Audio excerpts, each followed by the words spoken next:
ఆరుగాలం శ్రమించి పంటలు పండించే రైతన్నకు నిరాశ మిగిలింది. తుఫాన్ రూపంలో వారి ఆశలకు గండ్లు కొట్టాయి.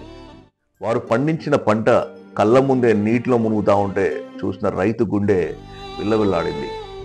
తెలంగాణ రాష్ట్రంలో మరీ ముఖ్యంగా ఉమ్మడి వరంగల్ జిల్లాలో వేలాది ఎకరాల్లో పంటలు రైతుల కళ్ళ ముందే నీటిలో మునగడంతో వారి ఆవేదన ఎవరు కూడా తీర్చలేని పరిస్థితిలో ఉంది.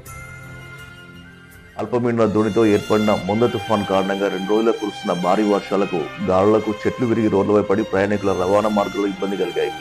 ములుగు జిల్లాలో వడగాళ్ల వానతో రైతుల కళ్ళల్లో కన్నీళ్లు గార్చారు. 6 కాలం కష్టపడి పండించిన పంట తుఫాన్ వర్షం నీళ్ల నాని ముద్దాయి. దీంతో రైతులు అప్పు తెచ్చిన పండించిన పంట నీటి పాలు కావడంతో రైతులు కన్నీటి సంద్రమయ్యారు.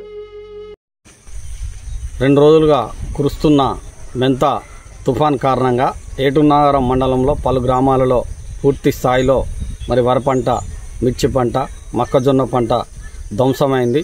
దీన్ని ప్రభుత్వము ఆదుకోవాలనేది కూడా మరి రేవంత్ రెడ్డి గారికి, మినిస్టర్ సీతక్క గారికి మేము తెలియజేస్తున్నాం. ములుగు జిల్లాలో ఏటునారం, కన్నయ్యగూడెం, మంగపేట, తాడువాయి, వాజేడు, వెంకటాపురం మండలాలు సాగు చేసుకుంటున్న వరి, పత్తి, మిర్చి నేలకు వంగడంతో రైతులు చాలా బాధకు గురయ్యారు. కాంగ్రెస్ ప్రభుత్వం రైతుల సమస్యలు పట్టించుకొని వెంటనే నష్టపోయిన పంటల సర్వే చేయించి రైతులను ఆదుకోవాలని రైతులు కోరుతా ఉన్నారు.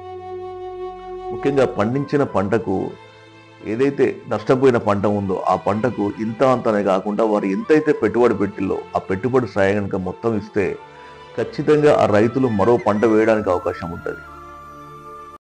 మందు బస్తాలు దొరకక లైన్లో నిలబడ్డాం.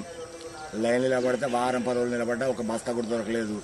మందు బస్తాలు లేక అప్పుడు తిప్పలైంది. నాటుకు వరి దున్నడానికి ట్రాక్టర్లకు 7,000 ఎకరం, నాటు కూళ్ళు, కలుగు ఊళ్ళు, ఎకల వర్షాలకు పత్తులు, ఊళ్ళు మొత్తం అడ్డం పడ్డాయి. ఎకరానికి ఒక 40-50 వేలు ఖర్చు వచ్చింది. మాకు ఇప్పుడు 10,000 కూడా వచ్చేటట్లేవు. ఈ తుఫాను చేయబట్టి ఇది ఇట్లా పోయింది. రైతులు ఏమైనా గవర్నమెంట్ ఆదుకుంటే లెక్క, లేకపోతే మేము వ్యవసాయాలు విడిచిపెట్టే పరిస్థితి వచ్చింది.